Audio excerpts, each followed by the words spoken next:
fazer a gentileza de abrir a sua Bíblia na segunda epístola do apóstolo Paulo aos Coríntios.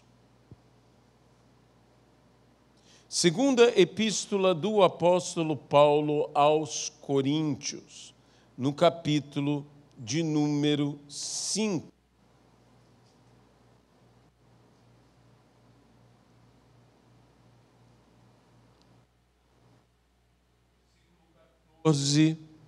Até o versículo de número 19. Pois o amor de Cristo nos constrange, julgando nós isto: um morreu por todos, logo todos morreram. E ele morreu por todos, para que os que vivem não vivam mais para si mesmos, mas para aquele que por eles morreu e ressuscitou. Assim que nós, daqui por diante, a ninguém conhecemos segundo a carne. E se antes conhecemos a Cristo segundo a carne, já agora não o conhecemos deste modo. E assim, se alguém está em Cristo, é nova criatura. As coisas antigas já passaram, eis que se fizeram novas. Ora, tudo provém de Deus, que nos reconciliou consigo mesmo por meio de Cristo e nos deu o ministério da reconciliação.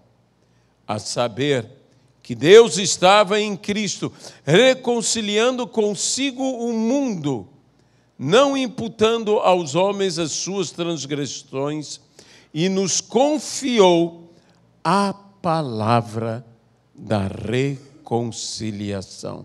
Que Deus abençoe essa palavra em nossas vidas e que Ele fale as nossas vidas pelo poder do Espírito Santo.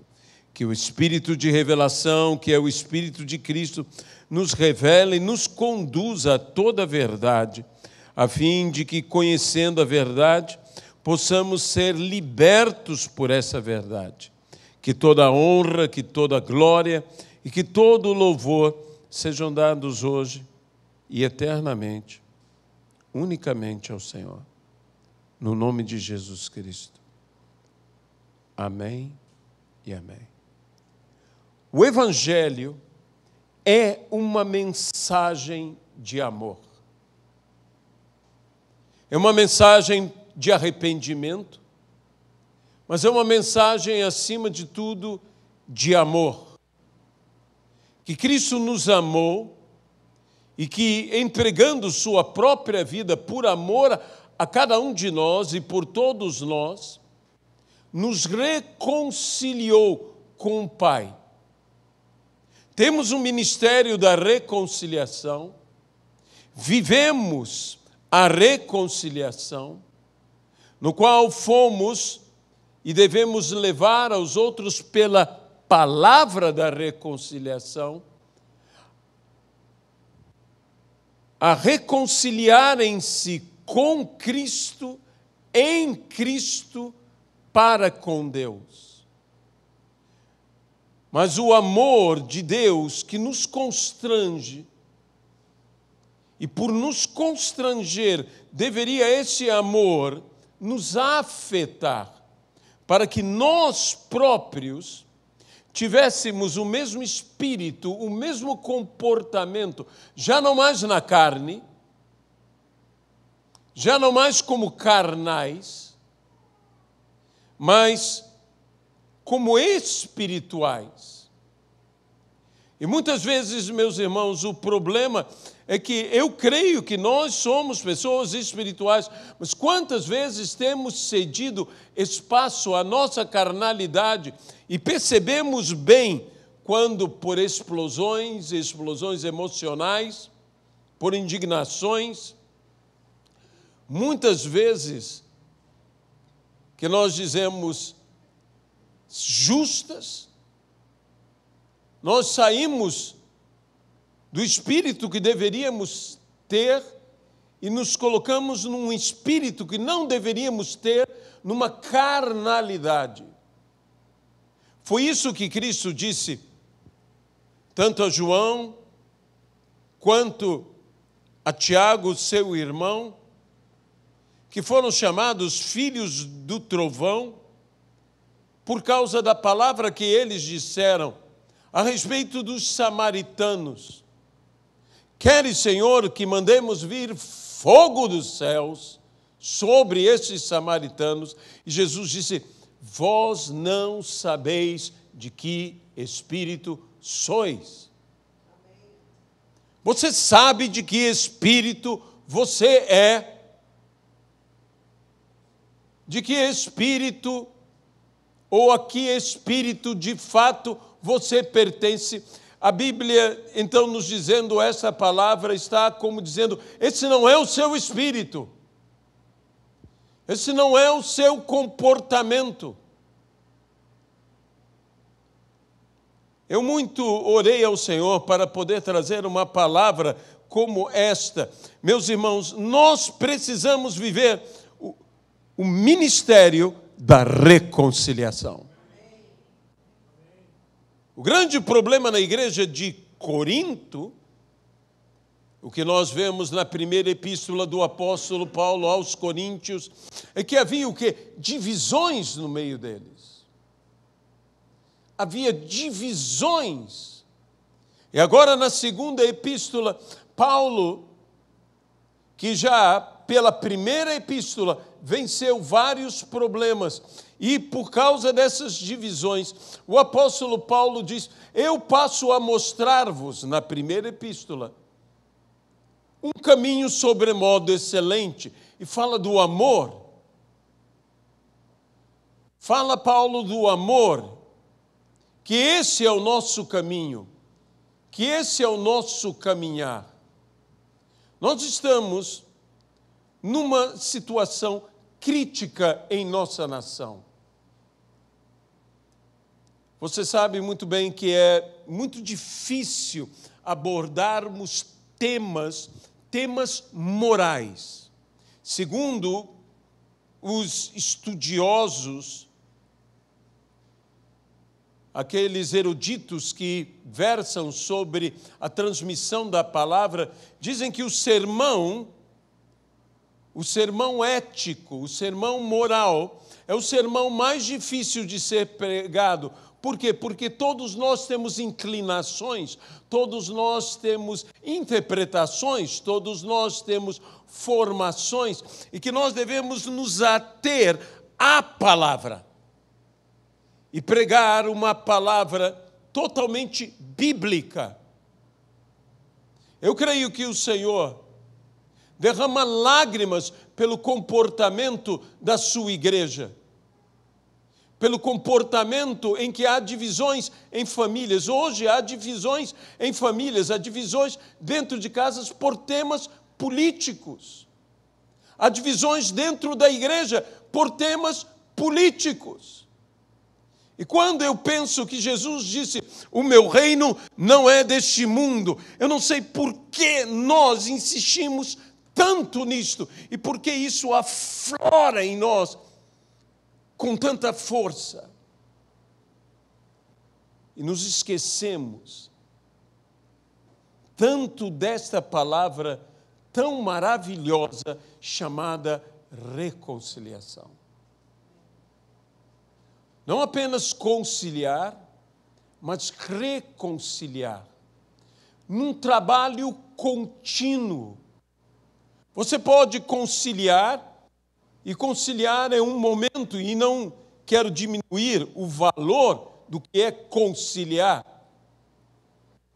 mas quero valorizar ainda mais o que é a continuidade de conciliação, que se chama reconciliação. Reconciliação não é apenas fazer as pazes entre partes. Reconciliação é manter manter a paz.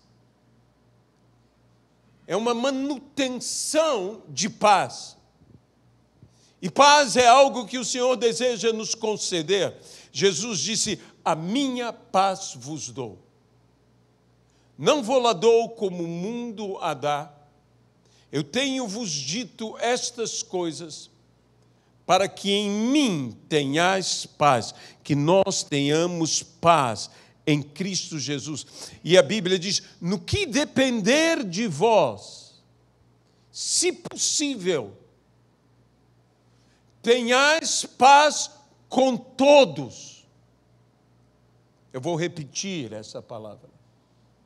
No que depender de vós, se possível, tenhais paz com todos. Quando Cristo reconciliou, Cristo nos reconciliou com o Pai, morrendo por nós, que a Bíblia diz que éramos então seus inimigos. E Ele nos amou quando éramos ainda seus inimigos. E morreu Ele por nós na cruz do Calvário. E sua primeira palavra foi: Pai, perdoa-lhes.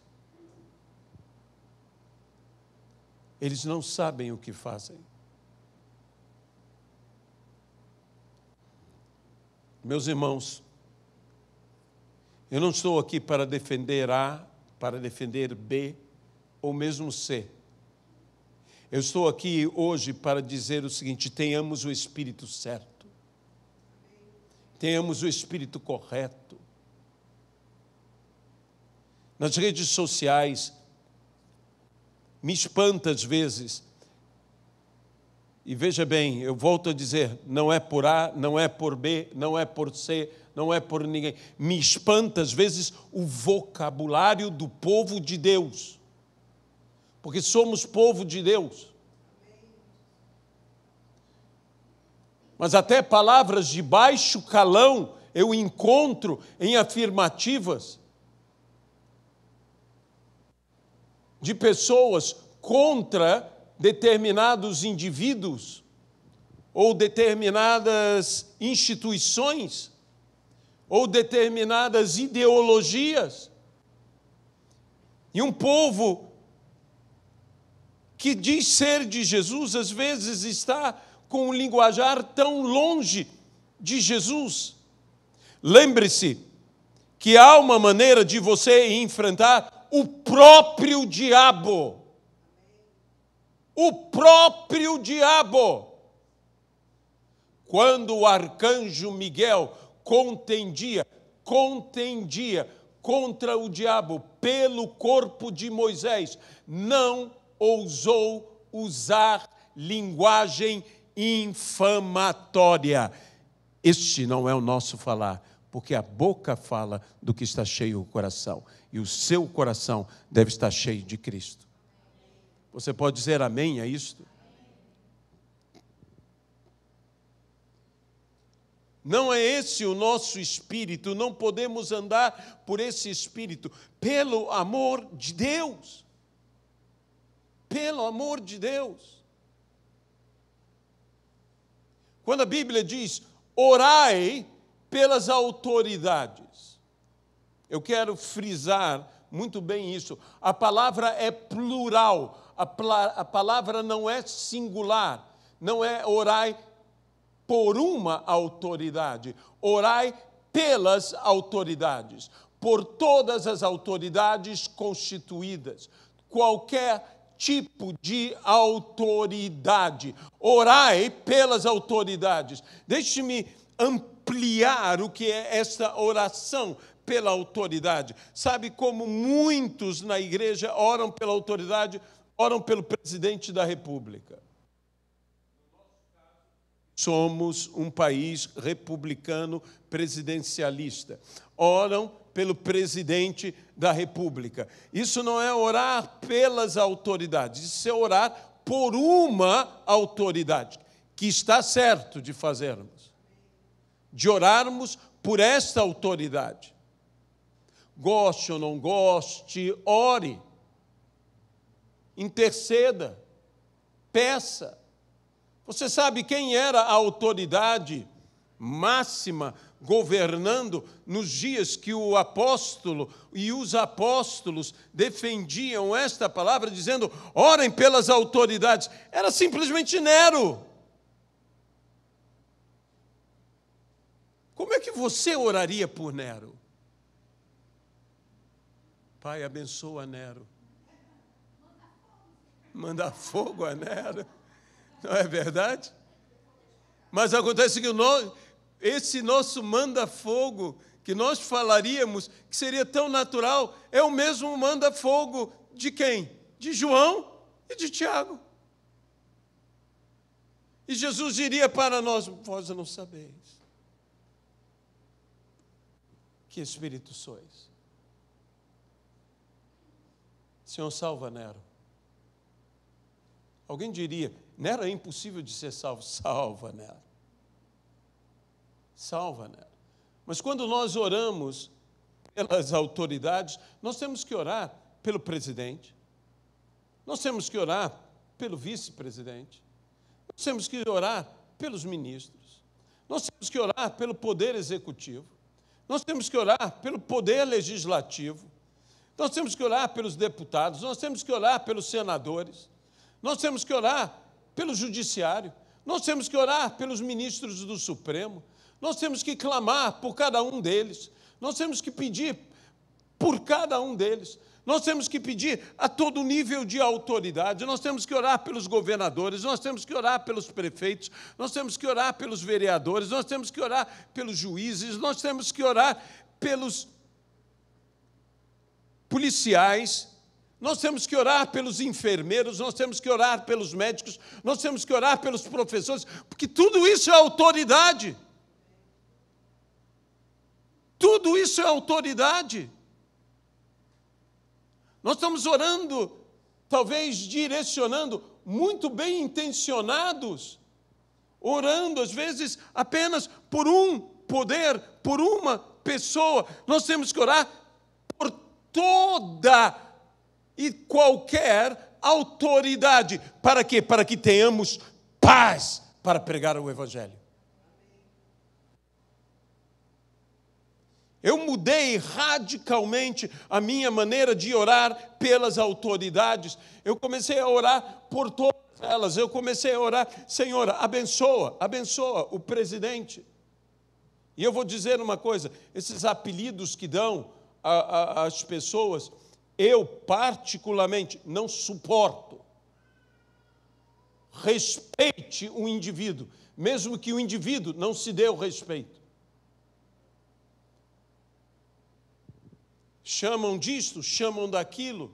A mesma coisa sobre o outro candidato, chamam disto, chamam daquilo. Não, chame pelo nome, honre pelo nome. Nós somos gente de honra, nós somos gente de respeito, nós somos gente de Cristo, nós somos cidadãos dos céus. Nós temos um caráter que é o caráter de Deus, que foi colocado em nós. Nós não somos a mesma pessoa. As coisas velhas já passaram, tudo se fez de novo. Nós temos uma outra maneira de ser.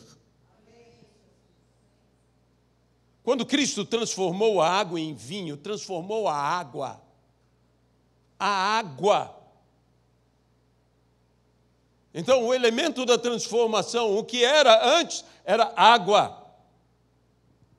E se transformou em vinho.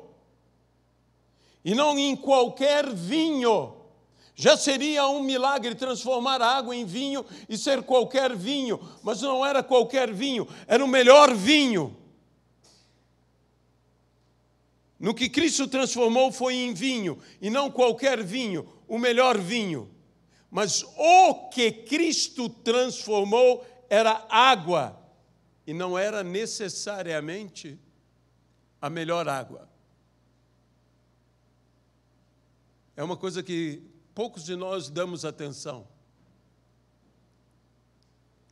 Necessariamente aquela água não era a melhor água. Eu não estou dizendo que era a pior água. Mas necessariamente aquela não era a melhor água, não era uma água que alguém dissesse: que água perfeita, que pH perfeito, que pureza, que água cristalina, que água fresca, que água ótima, que água... Nós não sabemos que tipo de água era a água de um poço. Era do poço de Caná.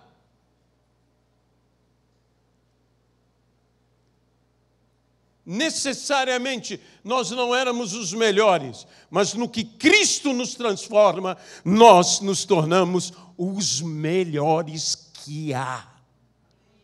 O melhor vinho, pela transformação de Cristo. Eu sei que nós temos, e esse aqui é o problema, nós temos todo um passado, nós temos toda uma formação, nós temos toda uma educação, nós temos todo um jeito de ser, nós temos toda uma herança, nós temos toda uma mentalidade, nós temos toda uma cultura, mas as coisas velhas já passaram, eis que tudo se fez novo. Você recebeu uma nova cultura, você recebeu uma nova formação, você recebeu uma nova herança, você recebeu uma nova mentalidade, você recebeu até mesmo uma nova mente, a mente de Cristo. E nós devemos ter um espírito da reconciliação. Como há críticas, agora deixemos um pouco esse tema tão incômodo, que é o tema político, que nós estamos imersos nele, porque teremos eleições. E, por favor, meus irmãos, como eu disse, a nossa igreja nunca conduziu e nunca conduzirá voto nenhum de qualquer pessoa dessa igreja. Nossa igreja não tem título de eleitor. Quem tem título de eleitor é você. A igreja não está aqui para poder dizer quem é que se assenta no trono. A igreja não está aqui para governar esse mundo. A igreja está aqui para pregar o evangelho do nosso Senhor e Salvador Jesus Cristo, o evangelho da reconciliação, e reconciliar esse mundo inteiro, essas pessoas inteiras com Deus. Essa é a nossa postura. Mas nós não vamos afetar a sociedade, faço votos que sim. Mas pelo evangelho,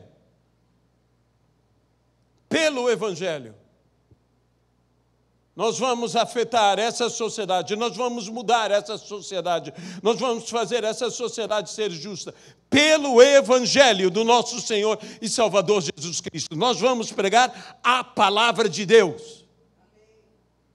E aproveitemos que, por enquanto, temos liberdade para fazer.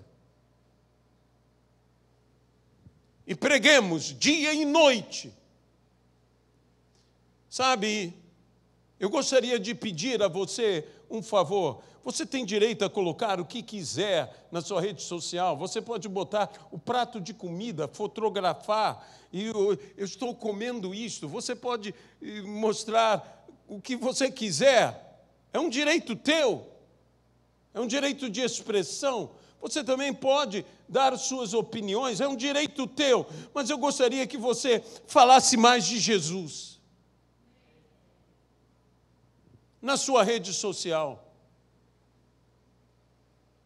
Que você colocasse mais Jesus ali, porque nós temos esse ministério, o ministério da reconciliação, que você pelo menos colocasse, se eu digo, mas pastor, eu não sei o que fazer, tem tantas frases maravilhosas de pregadores incríveis, não precisa ser esse pregador, há outros pregadores muito melhores do que eu, com frases extraordinárias, há mensagens lindas, coloque, compartilhe, entregue. Alguém você tocará em algum lugar, no nome de Jesus.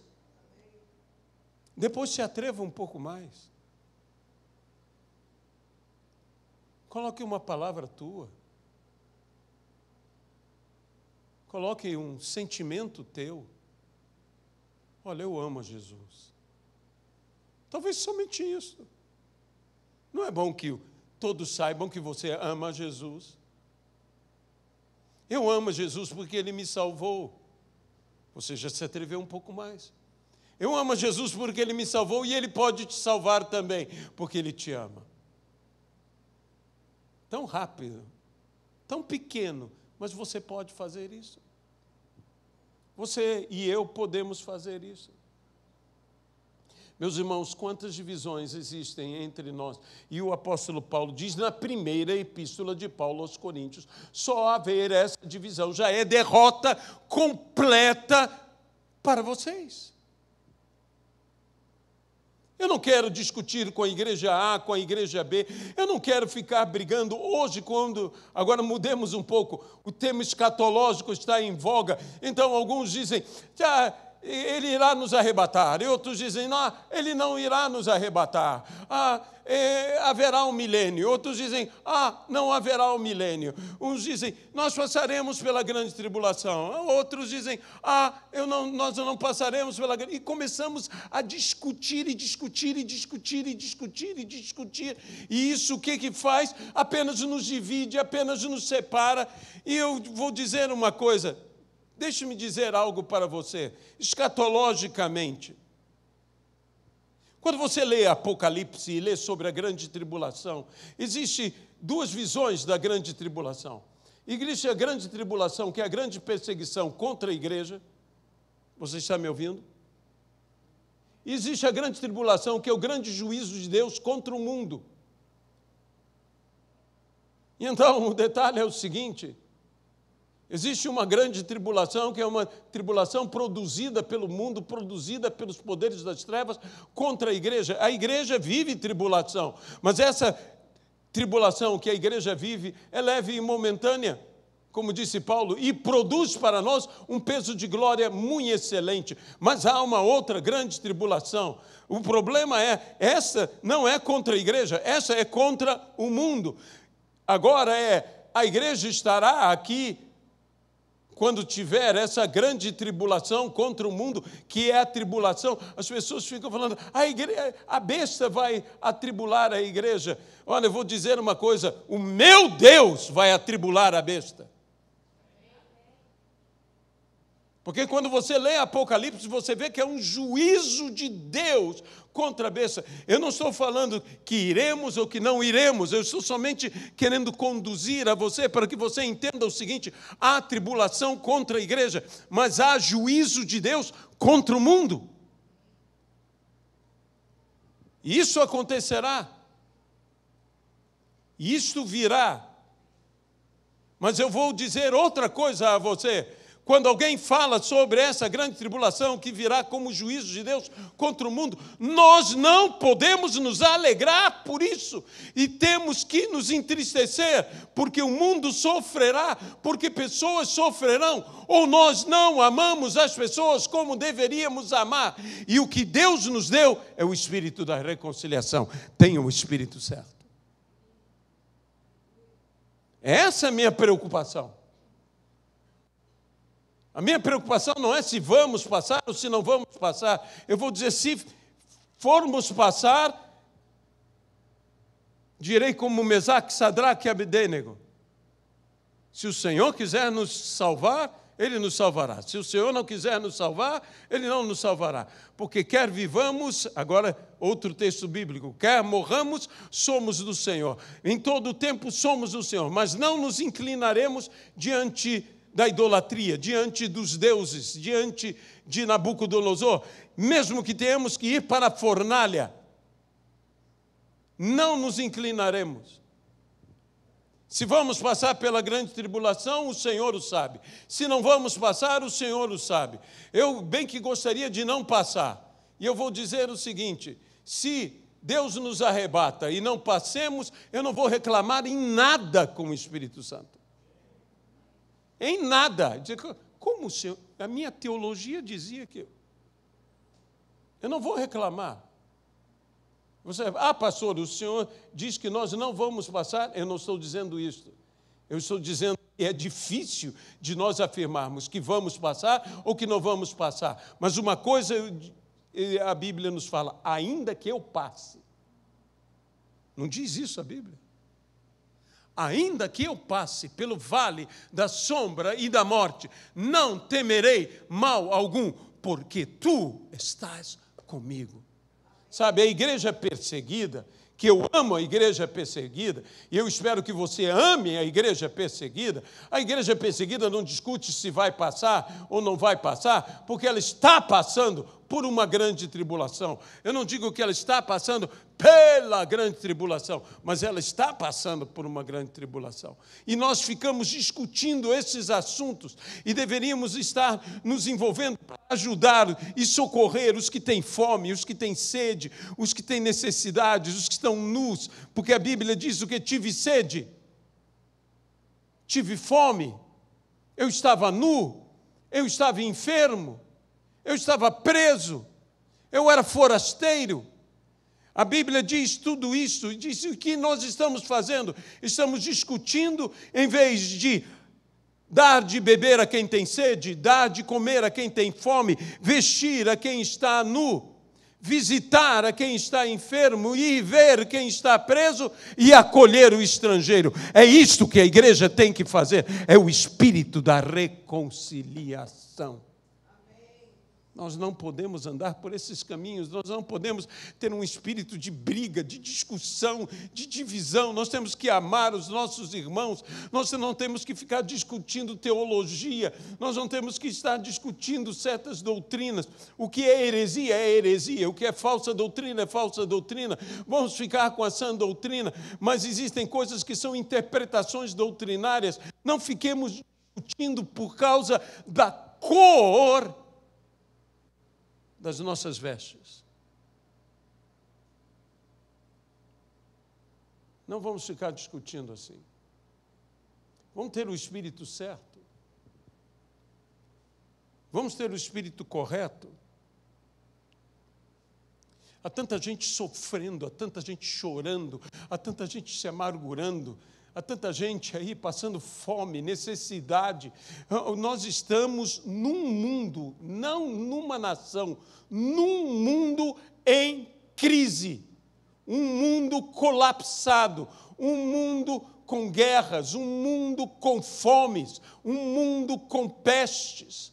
O que faremos? Iremos cuidar apenas de nós e dos nossos, ou iremos ter um bom espírito, um espírito do ministério da reconciliação? Sabe, eu respeito qualquer opinião contrária à minha. Você nunca conseguirá conciliar algo sem respeitar o outro. Eu respeito. Eu tenho que respeitar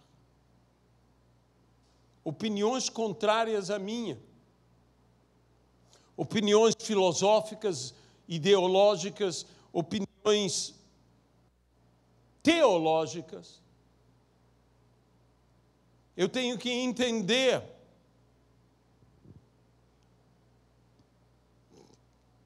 que aquela pessoa tem aquele direito.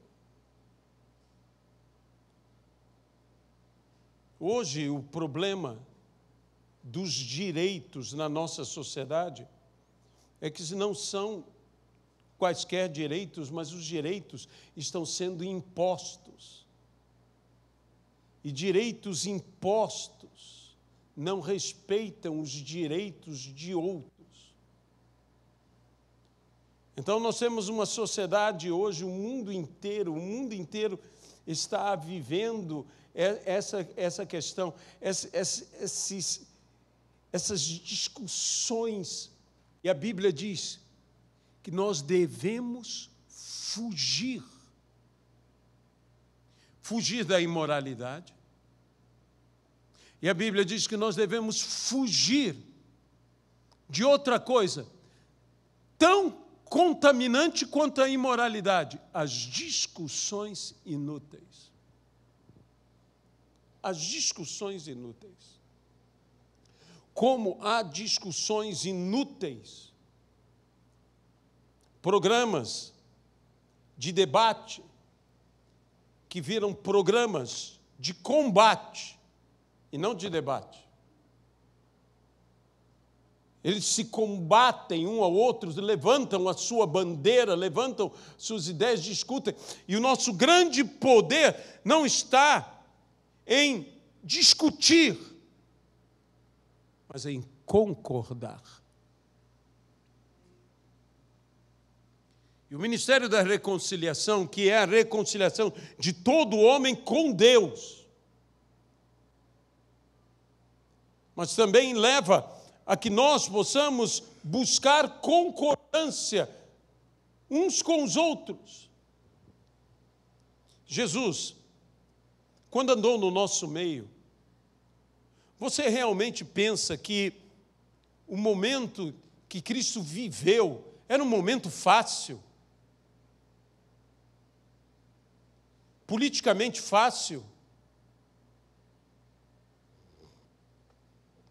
As autoridades, nos dias de Jesus, eram tremendamente violentas. João Batista morreu porque disse a verdade.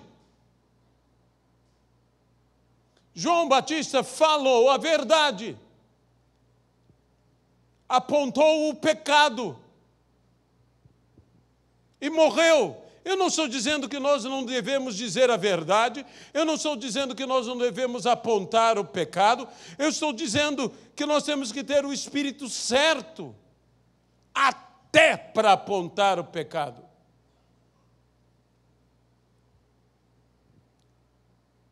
Jesus falou da maneira certa e foi crucificado.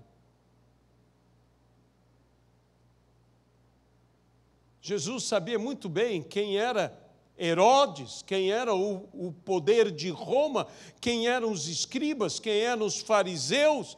Jesus sabia muito bem quem eles eram.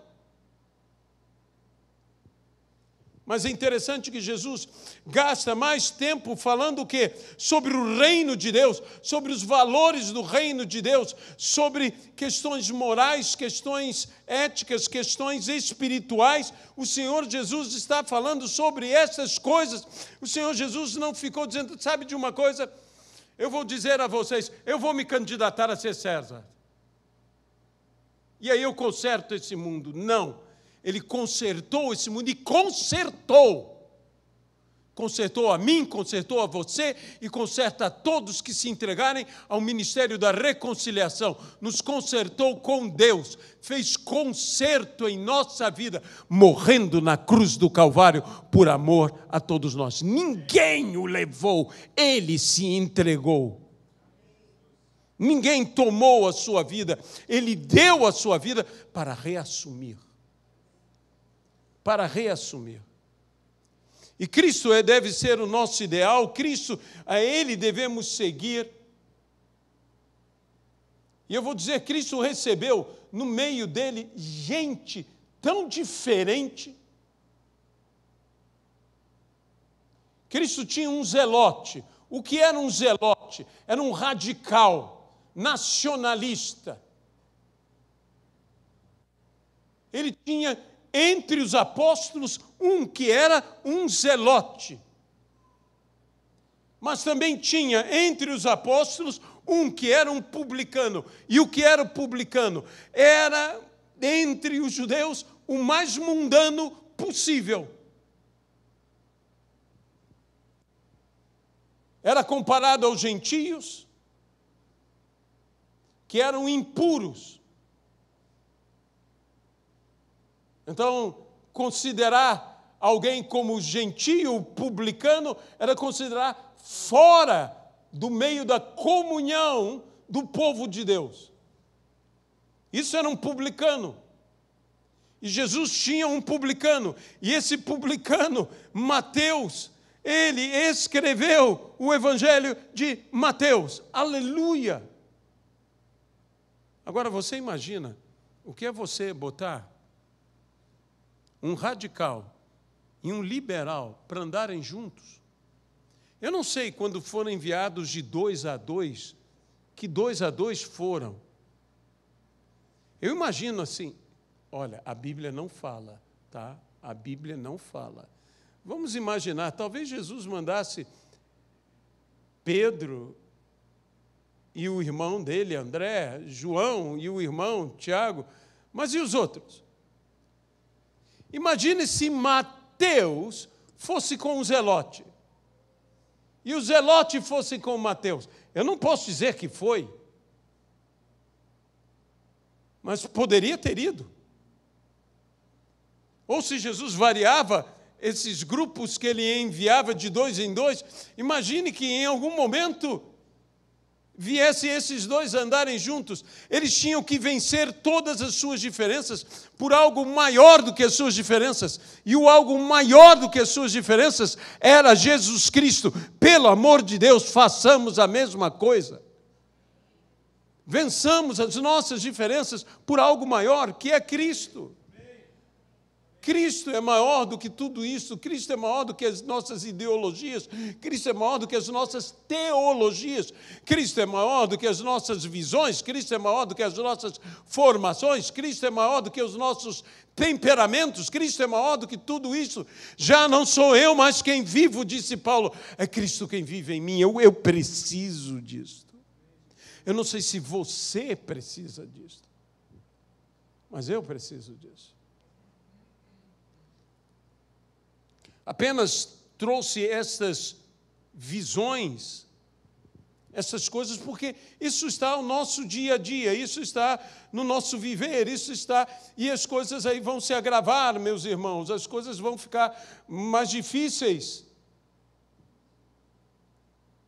E eu gostaria que você tivesse um bom espírito. Um bom espírito. Você... Entenda bem, eu não estou, volto a dizer, eu não estou defendendo A, B ou C, mas eu estou dizendo o seguinte, não entre em linguagem infamatória, não entre, não se inflame, não se entregue a isto, não fale estas coisas, não caminhe por isto. Eu volto a dizer a você, eu pego nas minhas redes sociais e vejo, e como eu me entristeço de ver posição de um a favor de outro, de um outro a favor de um qualquer, e eles se inflamam e falam mal e usam palavras que eu não usaria e que eu não posso usar.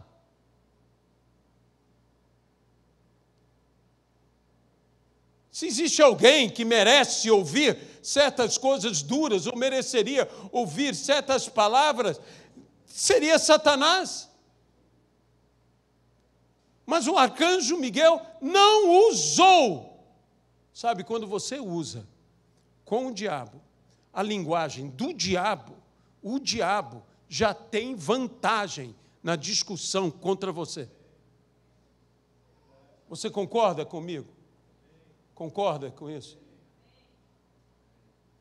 Eu tenho que usar com o diabo a linguagem que não é do diabo. A linguagem que não é do diabo é qual? É a linguagem de Jesus Cristo. É a palavra de Deus. Foi o que Jesus usou e é o que você deve usar e deve dizer: o Senhor te repreenda. O Senhor te repreenda.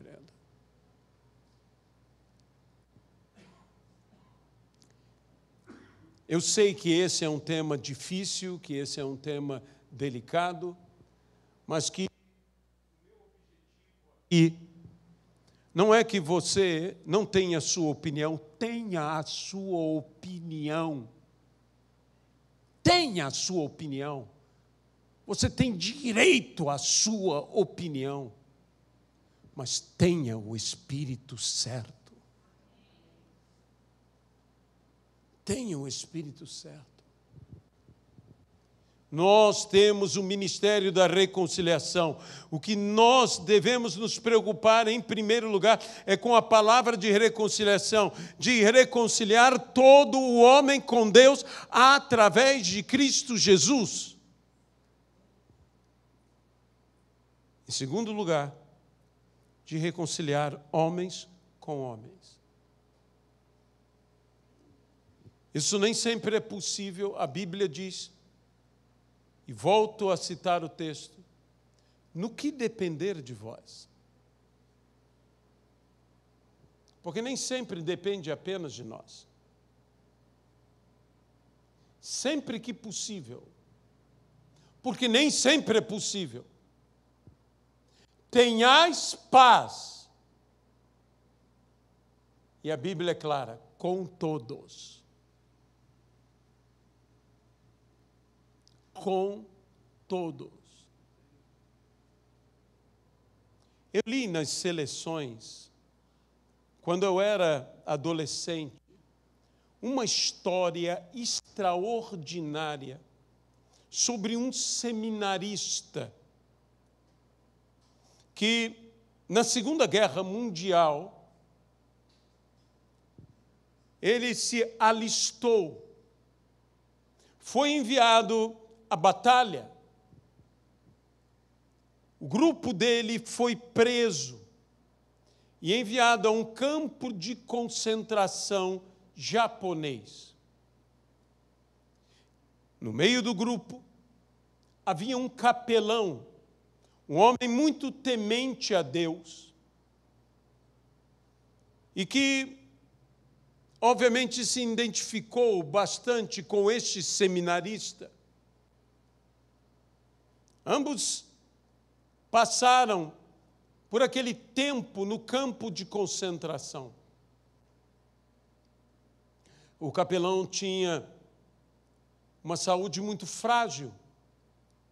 E ele veio, então, a morrer, e morrendo, ele confiou todos os homens, toda a condução espiritual àquele jovem.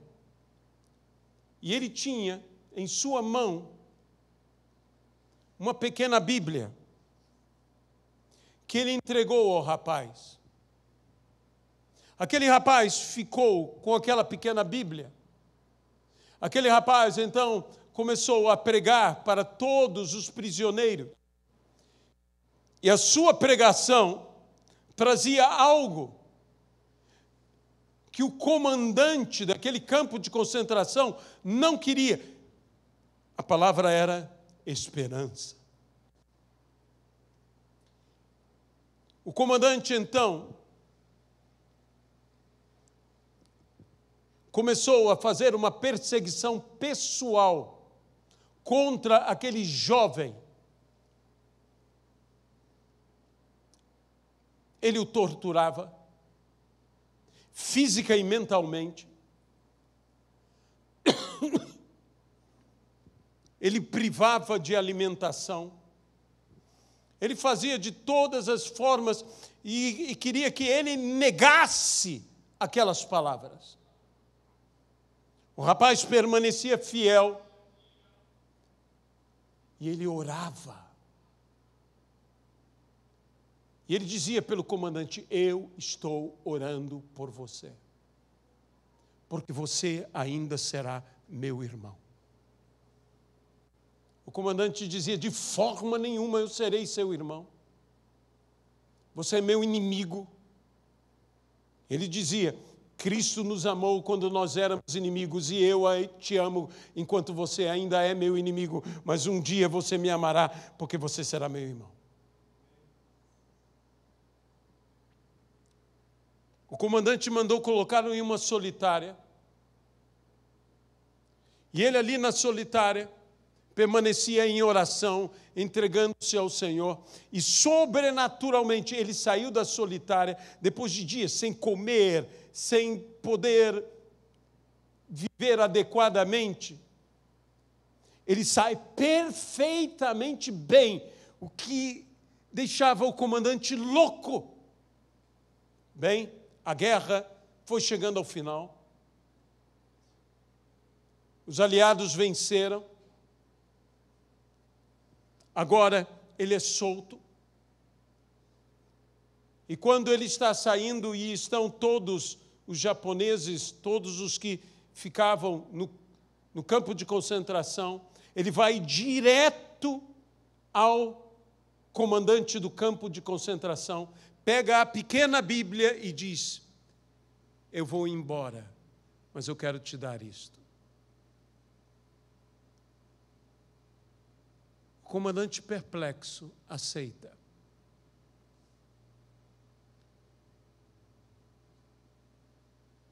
Passado muitos anos, esse homem, esse jovem seminarista, agora já um homem adulto, agora já um pastor experiente, pregava a sua congregação.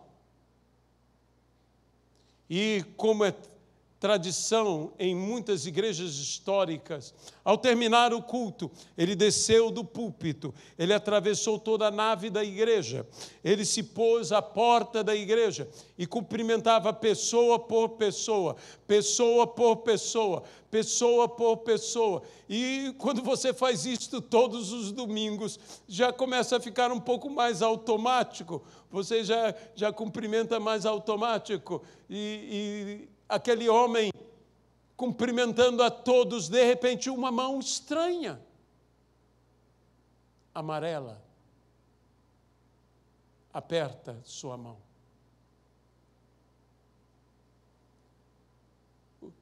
O pastor olha naquele homem de feições asiáticas e diz: eu te conheço.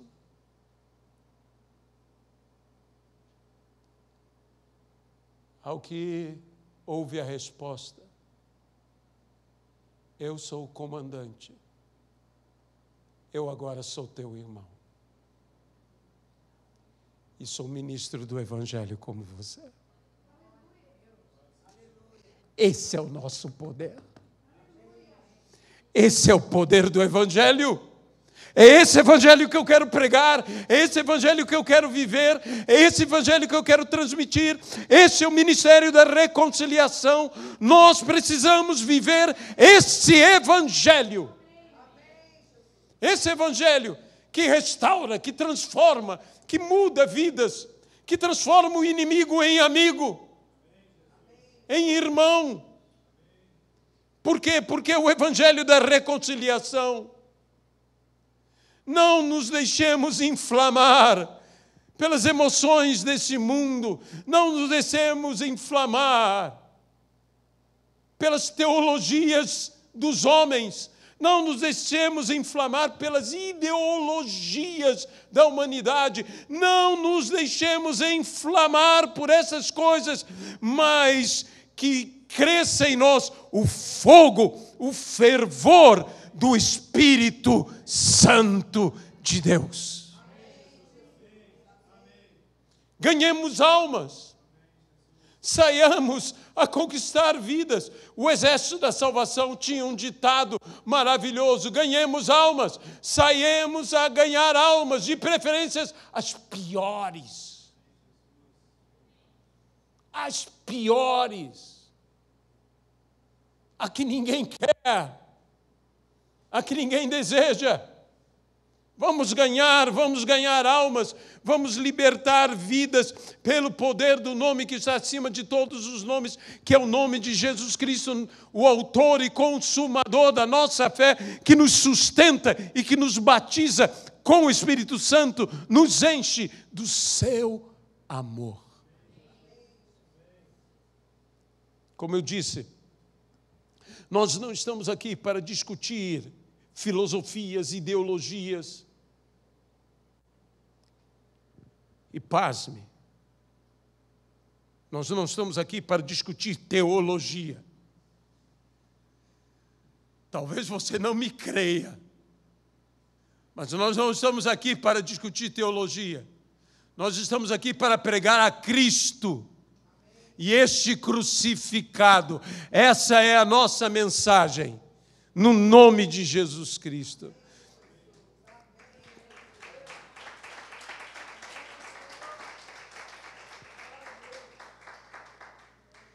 Tudo que eu peço a Deus é que Deus batize a nossa igreja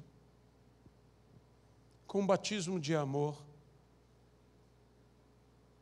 a todos nós. Que Deus nos dê o Espírito de Cristo. Que Deus sustente essa humilde obra, que nada pode fazer se o Senhor não nos ajudar. Que Deus sustente a todos os ministros desta casa, os que hoje existem e os que amanhã existirão, porque eu creio que o Senhor tem um legado maravilhoso para que deixemos nessa terra. E haverá melhores pregadores, e haverá melhores ministradores, porque, meus irmãos, nós servimos ao Senhor e servimos ao Senhor de todo o nosso coração, mas que Deus nos dê gente ainda muito melhor do que nós somos. Tudo para a honra, para a glória, para louvor, unicamente dEle. Batiza-nos, Senhor, com o Teu amor.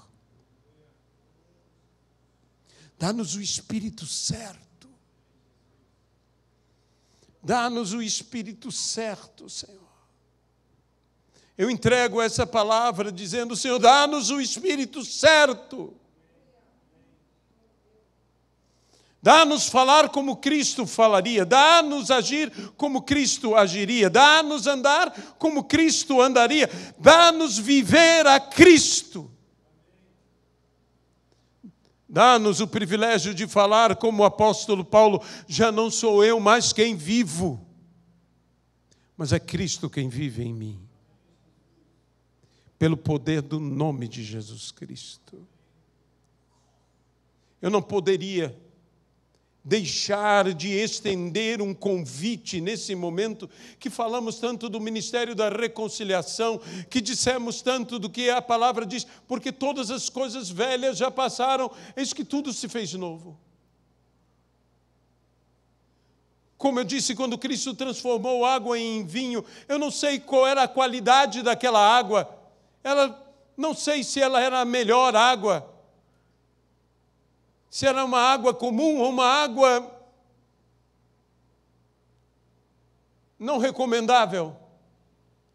Mas eu sei que quando Cristo transformou aquela água em vinho, transformou no melhor vinho. Eu quero dizer a você que nos ouve, você que nos assiste pela live, você que não sei que tipo de água você é, mas eu quero dizer uma coisa, quando Cristo te transformar, Ele te transformará no melhor vinho.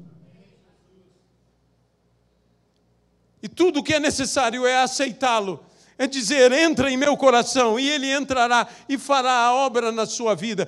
Porque Cristo está naquele lugar, porque aquele milagre estava ali, porque Ele foi convidado. Convide agora o Senhor, que Ele vai aceitar o convite. Ele te convida para estar na vida dEle, convide você para que Ele esteja na sua vida. E não importa que você seja uma água cristalina ou uma água turva.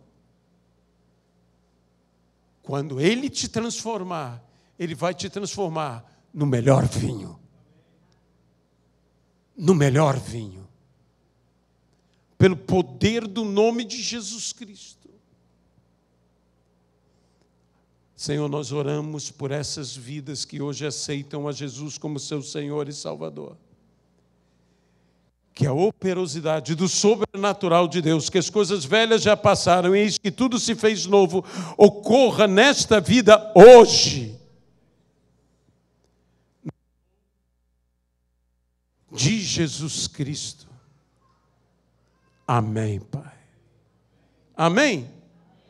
Mais uma vez eu quero lembrar que hoje à noite nós estaremos celebrando a renovação de votos matrimoniais de todas as pessoas que fizeram, todos os casais que fizeram de janeiro a julho, aniversário de casamento.